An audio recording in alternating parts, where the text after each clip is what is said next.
Marrakech est sans aucun doute la ville la plus exotique du Maroc. Elle a toujours été appréciée pour sa particularité. Les poètes arabes l'appelaient « perle du Sud, sortie de l'Atlas ». Elle est aussi surnommée la ville rouge ou la ville des jardins. En hiver, on admire les sommets enneigés de l'Atlas à l'horizon sud et en été la ville brûle sous le soleil du désert. Marrakech se divise clairement en deux villes différentes, la Médina protégée par une grande muraille et la nouvelle ville, Guéliz. Guéliz offre toutes les possibilités d'une cité moderne. Marrakech a été fondée comme centre commercial et artisanal par une ancienne population berbère qui dominait le sud du Maroc. Elle est l'une des 4 villes royales, Fès, Meknès, Rabat et Marrakech. Et offre pour autant de nombreux édifices et monuments qui documentent son histoire. La Médina de Marrakech est entourée par un grand mur en terre de 20 km de couleur rouille qui devient pourpre à la lumière du soleil couchant. Une promenade en carrosse le long des murailles au coucher du soleil est une expérience unique. Koutoubia. Le point le plus élevé de la silhouette de la Médina est le minaret de la Koutoubia, mosquée des libraires.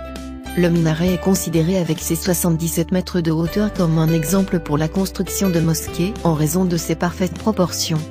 La Koutoubia se voit de loin et sert de repère pour s'orienter. Place Djema El Fna. La place Djema El Fna est le centre de la vie publique de Marrakech. C'est grand un espace libre entre le souk et la Koutoubia, où durant la journée les prestidigitateurs, charmeurs de serpents, conteurs, vendeurs de jus de fruits, groupes de musique, vendeurs d'eau et fakirs divertissent les spectateurs, visiteurs et passants. Il est possible de s'y faire extraire une molaire, lire l'avenir ou tatouer le bras au nez. Vers 5 heures du soir, le spectacle change. De toutes les directions arrivent des personnes avec des cuisines mobiles, ainsi que de tables, chaises et bâches pour monter des restaurants sur la place, où l'on peut dîner de tout, couscous, brochettes, salades, soupes, tagines et beaucoup d'autres choses encore. Les souks. Dans un labyrinthe de ruelles étroites et sombres, parfois comme des tunnels, parfois remplis de rayons de soleil qui entrent par les fentes des toits faits de clés de roseaux, les boutiques se succèdent l'une après l'autre, et l'on se retrouve dans une atmosphère pleine d'impressions sensorielles de tout type. Odeurs inconnues et surprises visuelles à chaque pas.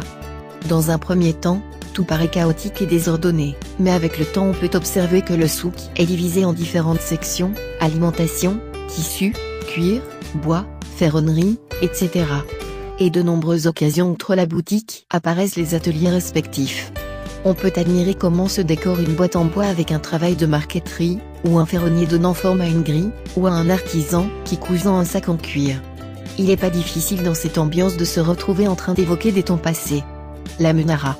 La Menara est le nom des plantations d'oliviers et arbres fruitiers des alentours de Marrakech.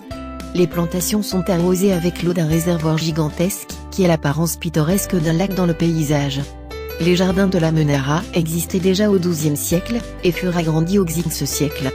Le sultan Sidi Mohamed commanda la construction d'un pavillon mauresque avec un toit couvert de tuiles vertes. Si de nos jours un habitant de Marrakech a envie de profiter que quelques heures de vie campagnarde ou bien de pique-niquer sous un olivier, il arrive en quelques minutes au jardin de Menara. Merci pour regarder cette vidéo.